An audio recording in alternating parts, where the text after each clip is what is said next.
About 2 blocks away, the van driver pulls over, flips open his cell phone, and calls Joe. He tells him that their plan has failed. Joe now tries to phone Mark and Sid, but they don't answer. Instead, he gets an all-circuits busy recording thanks to Todd intercepting his call. He then calls Pete and tells him what he knows. Pete tells him to find out what he can, hangs up, and switches on the TV to see if there's any coverage. Joe pulls out his police scanner and slowly begins to get some details. He's sure the police and fire department have been called by now. Someone with a cell phone called 911 and said there was a fire. Then another call. Shots fired. Police and fire department on the way. These he passes on to Pete in a series of quick phone calls. Inside the club, the kid nervously rushes back to the stage area with the loot from the cash registers. Harry, not knowing anything's gone wrong and still not getting the signal to leave from the top floor, stalls and lets off another couple of rounds into the air. Then he improvises. Okay, all you guys, line up one by one. Start emptying the cash in your wallets into the bag. Now. You women, step back to the bar. The crowd complies. The guys line up, watching Harry and Steve apprehensively as they toss their cash into the growing bag. David and Mike return to the balcony where Jay is also now watching the scene below. David texts to Todd that things are under control up top. Todd at his booth sees the text message, glances up to the balcony where David and Mike are, nods and silently begins tapping at his keyboard. Suddenly, just as Todd is about to make his move, one of the guys in the line pulls out a small gun of his own and takes a shot, first at Harry, then at Steve, but missing both times. Time, 10:15 p.m. Harry quickly returns the fire. Blood spatters. The kid screams, doubles up, and falls to the floor. Harry lets out a "Yahoo, man!" and shoots up 20 more rounds into the rafters. David and Mike and Jay duck, although they're nowhere in the line of fire. Crowd lets loose a wave of angry curses. The birds scatter in shock and flee to the safety of the beams and balconies above. One lands on David's shoulder as David cautiously stands up and looks down. Both he and the bird look angry. Steve taunts, "Hey, anyone else want a little action?" They laugh and menace the crowd with their guns again. The poor bastard who got shot writhes on the floor. The crowd now seethes with hatred. At Todd's command, many waiting unseen devices around the club and in the lighting ray suspended above the floor spring to life. In a fraction of a second, small servo motors quietly move all the mirrors into alignment. All around the club, the lasers and spots from the light show quickly converge on Harry and Steve, guided to their targets by the 2 unseen computer-controlled infrared tracking beams which have followed them since they bounded onto the stage. As lights switch to green on his console, Todd swiftly types in the password, and each laser energizes to full power. Todd clicks the fire icon, and his computer instantly sends the message to all the waiting devices around the club. As he does, Todd speaks into his wireless mic to David, who's listening above. They're toast. The smoky air above the club erupts in eerie, brilliant, diffuse, multicolored beams as Todd's lasers erupt. In a flash, Harry and Steve's hands blister and sizzle as the shafts of light roast their skin. Todd hits another key, and banks of relays in the sound and light assembly suspended above the dance floor shunt with a metallic thud. Suddenly all the Klieg lights blaze brilliantly, delivering thousands of watts of intense white light in a blinding flash to the faces of the 2 men on stage. Harry and Steve scream, drop their guns, and bring their smoking hands quickly to their foreheads to shade them from the bright lights. The computers automatically command the lasers to follow and continue firing. Blinded and in agony, they lose their balance and fall to the floor, rolling and writhing in the painful burns on their hands. As they fall, Todd cuts the lasers and kills the Klieg lights. The crowd of guys lined up to be stripped of their cash stands stunned for an instant, then rushes the stage. Cheered on by the women from behind, they kick the crap out of the fallen gunmen. The pop bottle Molotovs in their pockets clash together and break under the booted assault. A moment later, a stray kick hits Steve's butane lighter in just the right way, so as to produce a spark that ignites his gasoline-soaked parka. The fire quickly spreads to Harry's coat, which is likewise soaked in gasoline. The crowd gasps and lurches back as the fire engulfs the 2 squirming, burning gunmen who desperately try to pull off their jackets. The crowd screams at the sight of the building pyre and growing odor of toasted flesh. Security guys, caught off guard, take a few moments to regroup, then scramble about to find unused fire extinguishers. They rush to the stage. At last they blast the flames with foam and clouds of CO2. The fires are quickly extinguished. Steve and Harry are too, due to the combination of incineration and too much crystal meth. The crowd slowly calms down and mills about. Furious canaries, sternly perched on the balconies and rafters above, chatter angrily. The security guards disarm the remaining exit alarms and holler to the people outside to get in out of the cold. Many return through the exits, out through which they only moments ago fled. Now they rush back in, not wanting to miss the excitement. Anyway, they figure, David always puts them up for the night if there's a real problem. As calm returns, a few brave birds descend to fetch nuts and mingle with the friendly crowd. The wounded wounded guy on the floor is the main concern now. He's quickly attended to by Mary and several other women who are likewise nurses. They cut away his pants. They call for alcohol to clean the entry wound. Todd sends over a fresh bottle of his best 110 proof gin.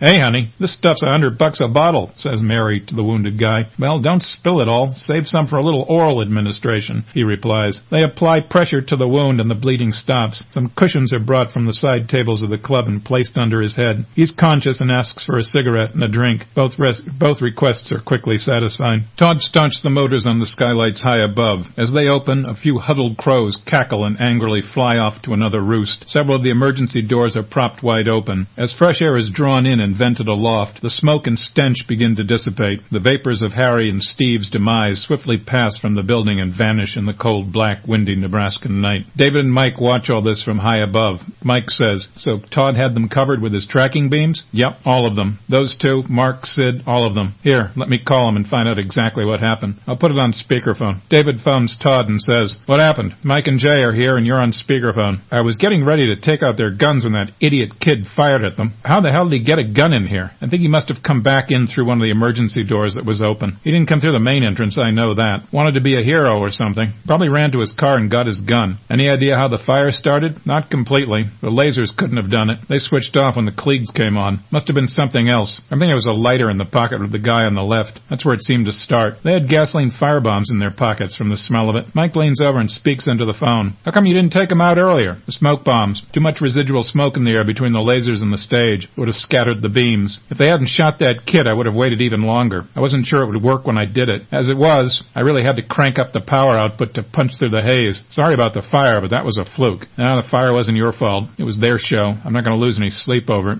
"Me neither. But you better get some food ready and put a lot of coffee on. No doubt the police will be here in a minute, and I think it's going to be a long night. Everything go okay up there?" "Yep, no problem. Our guests are being driven over to the old garage as we speak." "Good. Catch you later. I guess we better get ready for the police. Let me do the talking. You and Jay get back to your rooms. If anyone asks, you were in bed when you heard the gunshots. It was all over by the time you got out here to take a look. That clear?" "Yep, works for me." "Okay, honey, let's go roll around the sheets and make it look convincing," says Mike. "Can't we just say we were watching TV?" says Jay with a pained expression. David calls Lance on his cell phone to check on their captives. Everything is fine. Time, 10:30 p.m. As David's van drives away, it is unnoticed by the many police and emergency vehicles speeding towards the club. Multiple police cars, fire trucks, and ambulances arrive all at once in a blaze of sirens and flashing lights. The streets around the club are all flashing in red, blue, and yellow emergency strobe lights. Together with the exhaust from many cars and trucks, the street is a multicolored, swirling fog. David greets the police at the door and quickly explains what happens and points to the bodies on stage. Todd leads the paramedics to the wounded kid. The police ask everyone to remain so they can get names and addresses and statements. The murmuring crowd mills about, watching intently over the crime scene. David has the bartenders set out pots of hot coffee, sandwiches, and pizza slices. It figures they will be here for quite some time. A police detective brings in a bullhorn and asks everyone to remain in the club. Crowd settles in for a late-night adventure. The emergency paramedics take over from the volunteer nurses. Other paramedics rush to the two on the stage. The guy on the dance floor is conscious and complaining. The two on the stage are lifeless and uncomplaining. The paramedics quickly determine that the guy on the dance floor is not that badly off.